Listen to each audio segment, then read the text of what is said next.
दर्यापूर तालुक्यातील थिलोरी गावात एक हृदयद्रावक घटना समोर आली आहे। गेल्या 24 तासांपासून सुरू असलेल्या मुसळधार पावसात विद्युत खांबावरील डीपीजवळ शॉक लागून एक माकड अडकून पडलाय।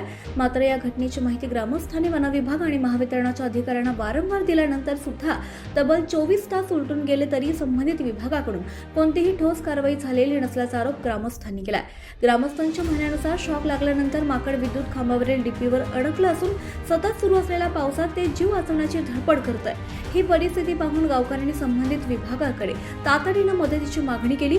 मात्र अद्याप एकाही अधिकाऱ्याने घटनास्थळी धाव घेतलेली नसल्याचा आरोप करण्यात येतोय। या घटनेमुळे ग्रामस्थांमध्ये तीव्र संताप व्यक्त होत असून वन्यजीवांच्या संरक्षणाची जबाबदारी असलेल्या वन विभागासह महावितरणाच्या कार्यपद्धतीवर सुद्धा प्रश्नचिन्ह उपस्थित केले जाते। आता तरी प्रशासन तातडीने दखल घेऊन या मुक्या प्राण्याचा जीव वाचवण्यासाठी आवश्यक उपाययोजना करणार का, याकडे संपूर्ण परिसराचे लक्ष लागले। तसंच या प्रकरणात झालेल्या कथित दिरंगाईबाबत संबंधित अधिकाऱ्यांची जबाबदारी निश्चित होणार आहे का, हे देखील पाहणं महत्त्वाचं ठरणार आहे। कोणीच नाही आलं। ते काल 4:30 वाजतापासून आहे। संध्याकाळी त्याला शॉक लागला, त्याला काढायचे प्रयत्न केले आम्ही, पण ते आम्हाला काही जमलं नाही। आणि अधिकारी कोणीच नाही आलं। या वायरमननं फायरवाल्याला फोन लावला होता, यानं काहीच नाही केलं। ते फॉरेस्ट डिपार्टमेंट वाले कोणीच नाही आले अजून।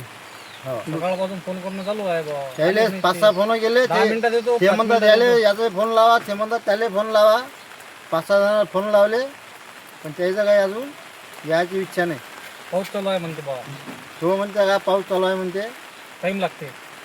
अजून हे माकड आमच्या घरापाशी डीपीवर कालपासून पडेल आहे, म्हणजे त्याला शॉट लागला। आणि फॉरेस्ट डिपार्टमेंटवाल्याला फोन लावले, त्याने काही फोन उचलले नाहीत। फॉरेस्टचा डॉक्टर नाही का दर्यापुरात, ते आलेच नाहीत। तर आमची विनंती आहे की बाबा ते लवकर यावं, त्याला रेस्क्यू करा।